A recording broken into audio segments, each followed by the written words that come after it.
포항시는 포스코 지주회사 서울 설립에 대한 강경 대응을 이어가고 있습니다. 포스코 지주사 포항 설립을 위한 서명 운동도 펼치고 있는데요. 시민들 또한 포항에서 태생한 포스코의 책임 있는 상생 대책을 기다리고 있습니다. 포항시는 14일 지역 원로 소통 간담회를 개최하고 포스코 지주회사 서울 설립과 관련해 원로들의 반대 의견과 조언을 들었습니다. 이날 간담회에 참석한 원로들은 포스코 지주사 서울 설치에 따른 문제점에 깊이 공감하고 시민들과 함께 힘을 합쳐 대응해야 한다고 말했습니다. 특히 18일 포항 원로회는 기자회견을 열고 포스코 지주회사 전환에 따른 공동 성명서를 발표했습니다. 또 15일에는 개발자문위원연합회와 이통장연합회가 긴급 연석회의를 가지고 국가 균형 발전에 역행하는 포스코에 강경 대응하기 위한 범시민운동의 확산 방안에 대해 논의했습니다. 이와 함께 17일 시는 지역 종교단체 지도자 간담회에서 이번 사태에 대한 종교계의 의견을 청취하고 협조를 당부했으며 종교단체들은 포스코 지주회사 서울 설립 반대에 공감하며 포스코가 지역과 상생 협력하기를 촉구했습니다. 이어 바르게 살기 운동 포항시 협의회와 한국자유총연맹 포항시 지회가 18일 포스코의 행보를 규탄하고 책임 있는 대책을 요구했으며 32개 포항시 여성단체는 30만 범시민 서명 운동과 국민청원 목표 조기 달성을 위해 적극 나서기로 했습니다. 한편 시는 15일부터 28일까지 대구와 울산, 경북 내 주요 도시 일원에서 포스코 지주사 포항 이전 서명 운동과 국민청원 동참 활동을 대대적으로 펼치고 있습니다. 이를 통해 대구 경북의 유일한 대기업 포스코가 지방 소멸을 앞당기고 있는 현실에 대경권 시도민과 해오름 동맹 도시가 함께 대응할 방침입니다. 특히 16일 경상북도 시장군수협의회는 민선 7기 제16차 정기회의를 가지고 포스코 홀딩스와 미래개발연구원의 수도권 설립 중단 촉구에 힘을 모으기로 했습니다.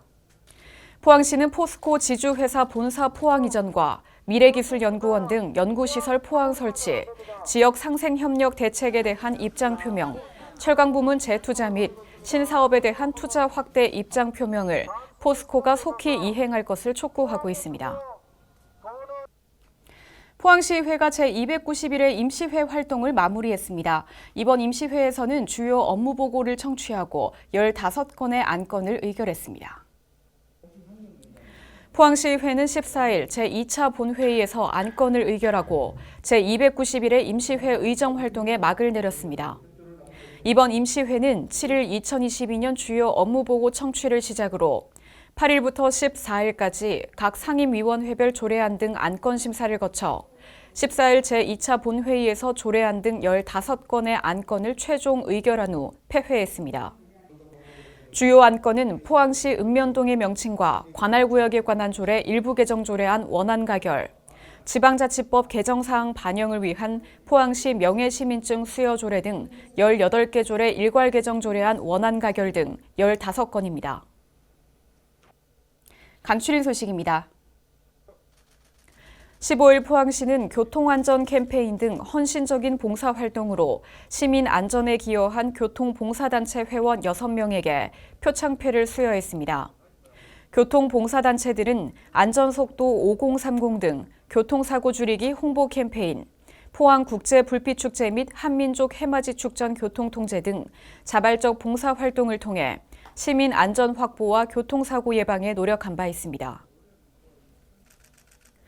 포항시는 15일 작년 한 해 동안 사명감을 가지고 적극적인 태도로 업무를 수행해 시정 운영과 제도 발전에 기여한 공무원 5명에게 2021년 으뜸 공무원상을 수여했습니다. 포항시는 성실하고 창의적인 업무 추진으로 모범이 되는 공무원을 으뜸 공무원으로 표창함으로써 직원들의 자긍심과 근무 의욕을 높이고 있습니다. 지난 18일 포항시는 국제 로타리 3630지구 4지역 소속 7개 로타리 클럽과 취약계층의 대상포진 예방접종 비용을 지원하는 업무 협약을 체결했습니다. 이날 협약으로 로타리 클럽은 지역 내 취약계층 730명분에 해당하는 대상포진 예방접종 비용 9,500만 원을 지원하고 포항시는 사업 홍보, 대상자 신청 접수 등 행정 지원을 담당합니다. 네, 포항시는 노후 슬레이트의 성면 노출로부터 시민들의 건강을 보호하기 위해 2022년 슬레이트 철거 및 지붕 개량 지원 사업을 추진합니다. 지원 대상은 지붕재 또는 벽체의 슬레이트가 사용된 주택 등인데요.